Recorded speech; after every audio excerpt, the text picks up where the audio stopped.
Hey everybody, welcome to a new episode of Food and the Single Guy with me, your very own AMARU. Now on this episode of Food and the Single Guy, I am going to cook a traditional soup from my country. And baby, when I tell you this is among the most requested recipes on my channel, you have no idea. So all of you that have been asking me, your prayers are being answered today. Now what I'm going to cook today is something that it's one of my favorite soups, you guys, from my country. It is called Cassava soup, or in my native tongue, Cassave Soep or Cassava Bravoe. Now I'm going to list all the ingredients of this recipe in the video description box below the video for your convenience, and I'm also going to add a link to cassava so you can read a little bit more about this delicious root type vegetable. The kind that we're going to use today is the sweet cassava that is edible, because there's also a highly toxic one and that is bitter. I am not sure what they're using that one for, but it is not for human consumption. Alright, now as mentioned, this is one of my favorite soups, you guys. I love it. Yes, I do. But before we get on with the cooking, I want to direct your attention to the new Facebook page by Food and the Single Guy. There was a time when I had a Facebook page for Food and the Single Guy, but for some reason I couldn't log into my account one day, and Facebook wanted my ID, they wanted my social security number, they wanted my birth certificate, they wanted everything. And I said, oh fuck no, that's not gonna happen, you know. So I decided at long last to create a new Facebook page dedicated to my cooking here on YouTube, and the name of that page is AMARU Cooks. I'm gonna post that link in the video description box below the video also. I also want to say, before we continue with the cooking, I also want to say thank you to each and every one of you for subscribing to my cooking channel. I have noticed a significant increase in my subscriber count, and I cannot thank you enough. You have no idea what it means to me, and all I can say is thank you. Now let's move on to the cooking, because I have been blabbing and blabbing and blabbing, and I'm sure you're hungry by now. As you can see, this is my chicken. It is laying in a basin of water with lemon juice, and those of you that have been with me since the beginning, you will know that in my country it is tradition that we wash the meat before preparing or consuming, because meat, especially chicken, has a very pungent smell, and we eat with our eyes and our nose first. You don't want to smell something that doesn't smell good, or you don't want to eat something that doesn't look good or appetizing. So that is why we wash the chicken with some lemon juice or some lime juice or some vinegar. Now it doesn't look very glamorous right now, I know, but this is the way we do it, so let's continue. So this chicken has been sitting in this basin of water for a good half an hour. What I'm going to do next, I am going to rinse the chicken, and then I'm going to put the chicken in the colander, and I'm going to set it to one side to drain.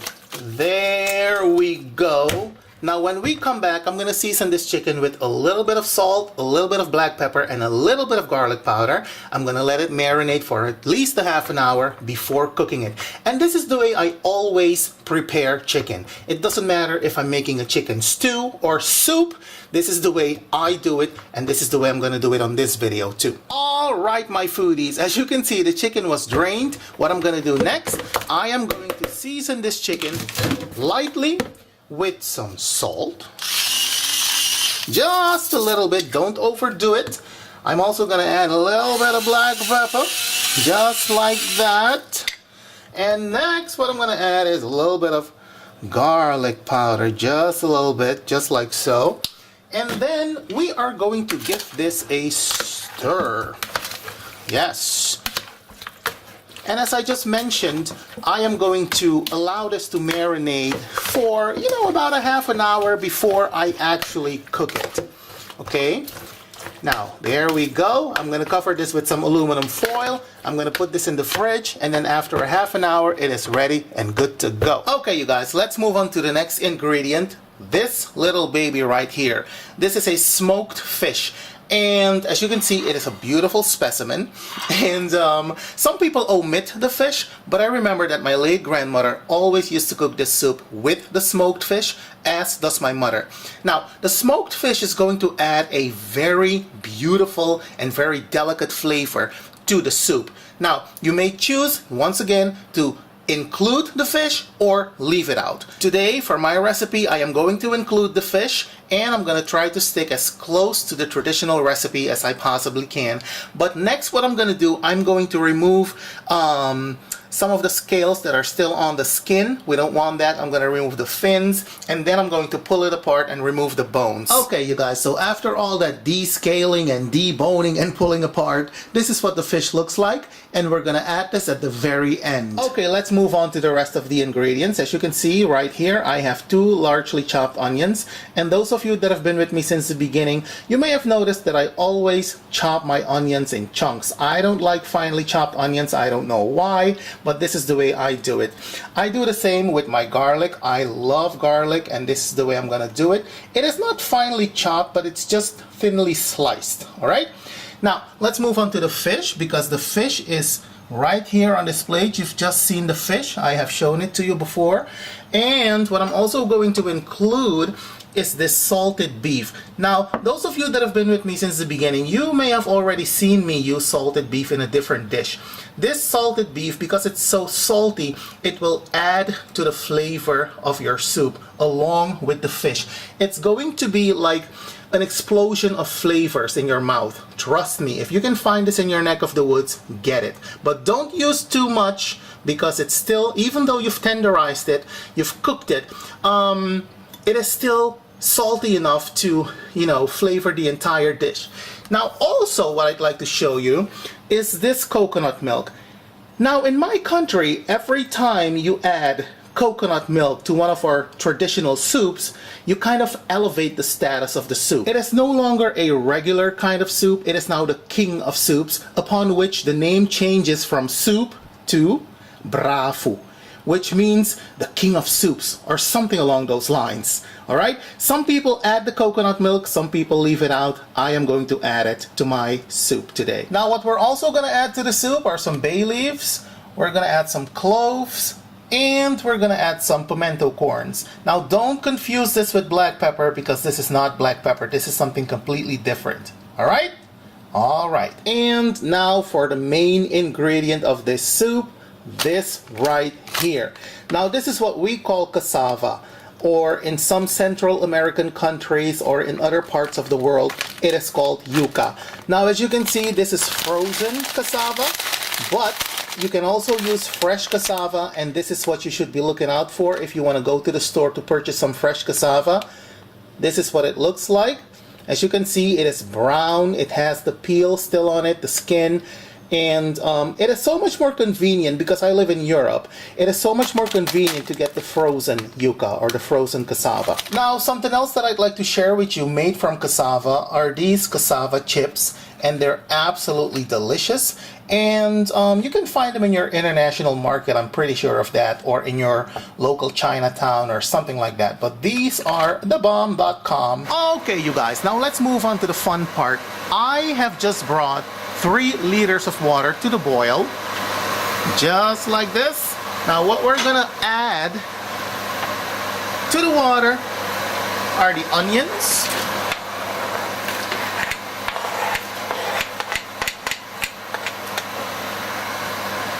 the garlic.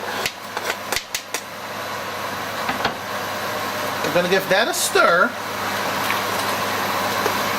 And next, what we're gonna add is the chicken. Just like this. Next, I'm gonna add 3 chicken stock cubes, some bay leaves, a couple of cloves, and some pimento corns. We're gonna give that a nice stir, just like this. And then we're gonna allow this to simmer on medium heat for at least a half an hour, because we want a nice rich broth. So 20 minutes into the cooking time of the chicken, you want to take out the cassava and you want to pour them into a nice bowl, because you want them to thaw. Just like this. And the reason you thaw them for at least 10 minutes is because you want to reduce the cooking time. Okay, you guys, as you can see, my chicken is simmering, my broth is thickening, everything smells delicious up in here. We are going to give this a nice stir and see how everything looks. Baby, when I tell you, oh, smells delicious. Now, you also want to make sure that your soup has enough flavor. I just tasted mine, and I'm going to add another chicken stock cube because it doesn't have enough flavor. So while this has been simmering for about a half an hour, we are now going to add the cassava. Just like this. Now what we're going to add next is the salted beef, and as you can see, I have sliced the salted beef into nice little bite-sized pieces. You don't want any large chunks of salted beef. That is not the way to go. Alright, so we're going to add that.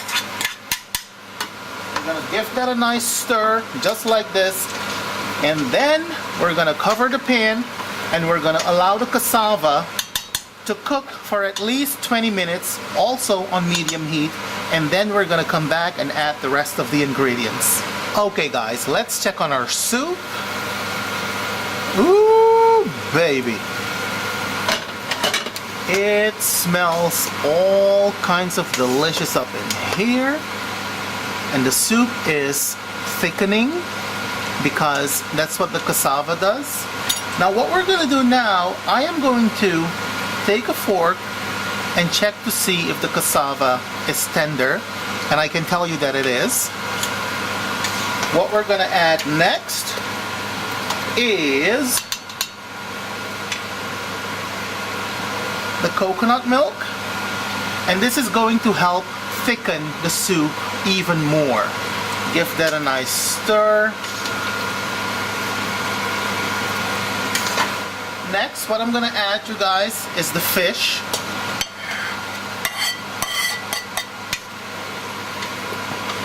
And finally, what I'm going to add is some parsley and a nice red pepper for that extra kick. Now I'm going to allow this to simmer for another 15 minutes, and then the soup is ready to be served. You guys, my soup is done. I am telling you, it smells all kinds of good up in here. It is nice and thick and creamy and luscious and all of that.